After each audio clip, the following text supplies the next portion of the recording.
Hi, it's been a long time since I've talked in front of a camera, at least a few years, but I was really moved to learn of Dan Savage's It Gets Better project, where we have an opportunity to talk to gay youth who are the subject of bullying and harassment, whether it be in schools or at home. Uh, and I just wanted to share my story of how it does get better. And you are not always going to be picked on, and you are not always going to be made to feel like you are different or lesser, unless we're talking about the government, because we're still fighting for that one. Uh, anyway, I just wanted to share my story. I've tried a number of takes already trying to talk to my 15-year-old self, but instead I think I just need to tell my story. I was raised Mormon, and I was adopted. So at a very young age, about 13, I was put into a pretty intense form of therapy for adopted kids that it's no longer practiced. Some kids died, whatever. That's not where I'm going. Anyway, in this therapy at 13 years old, I got to share a fear that I had, and that fear was that I was a homosexual. And it wasn't so much a fear, it was more of just, well, I'm going to deal with this, but why do I have to deal with this now? I'm still, having fun at school and playing basketball and not really even thinking about sexuality. It's just set in the back of my mind ever since I can ever remember. I've been fascinated by men, and I've loved them. And by any definition, that's pretty gay. Well, I then, for the next few years, continued this really intense therapy, even residential therapy at a place called the Utah Boys Ranch. Interesting place to put someone that's struggling with homosexuality, don't you think?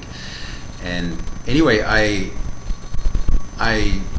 struggled with it, and I kept turning to Jesus and to God and to all these avenues where I was told that if I tried hard enough, I could change.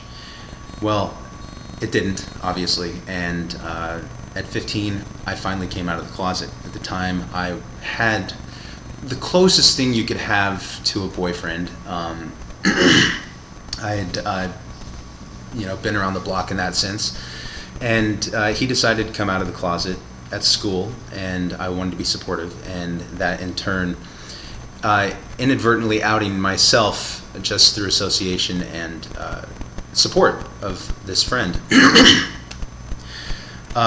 So I ended up actually coming out to about 70 choir students, and I won't go into that experience, but I'm sure you can imagine in small town Utah, word traveled very quickly.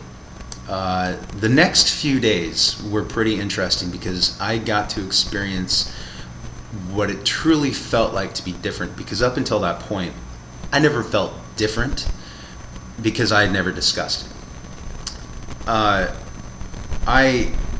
I ended up going into hiding for about the next 5 or 6 months. I went back to the Utah Boys Ranch after I'd already been there once, after they thought they had already cured me of said homosexuality. Well, I went back and I tried again. I made sure that I had a girlfriend when I came out of the Boys Ranch the second time. And I played the game for another year, I guess, but there were still, comments as I went back to Tooele High School.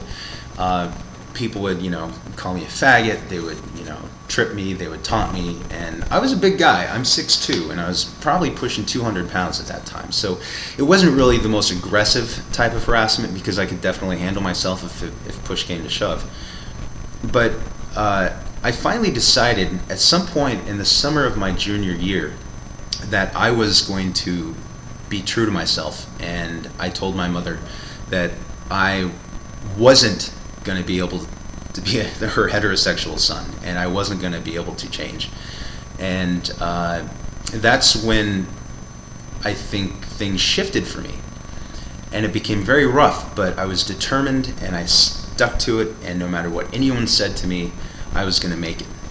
At 17 years old, I found out that my parents were going to give me back to state custody.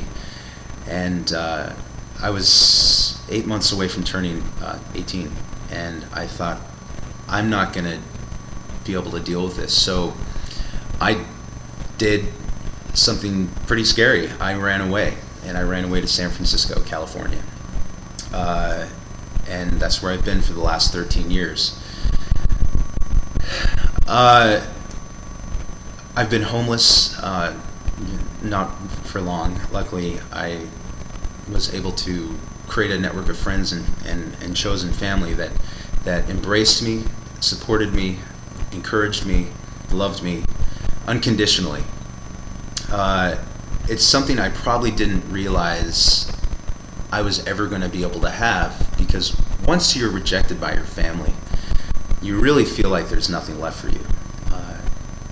And you can't feel that way, and you shouldn't feel that way, because if you make the choice to be yourself and to embrace yourself and love yourself and make it come from within, no matter what anybody else says and no matter what anyone else does, you can't let them hurt you if you love yourself.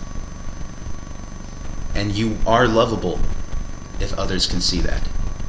So for anyone out there that feels stuck and feels like there's not much to live for, there is. And that's life. I can't promise you that it's all going to be roses and puppy dogs and what other beautiful things there are in this world. Rainbows! Let's talk about rainbows. They'll become a big part of your life eventually. And they're a beautiful thing. And in the rainbow are transgender, intersex, bisexual, lesbians, queers, the whole gamut of diversity, and you're not going to be alone. And right now, if you're having these feelings and if you're being bullied at school, you probably feel pretty alone. But it's temporary. And any choice you might make that could prevent you from experiencing the beauty that life holds is not going to be a good one, because this is all we've got.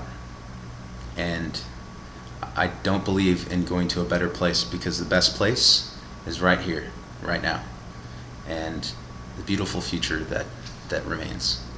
So I'll end this video just by saying thanks again to Dan Savage, and thanks for pulling me back into YouTube. Bye.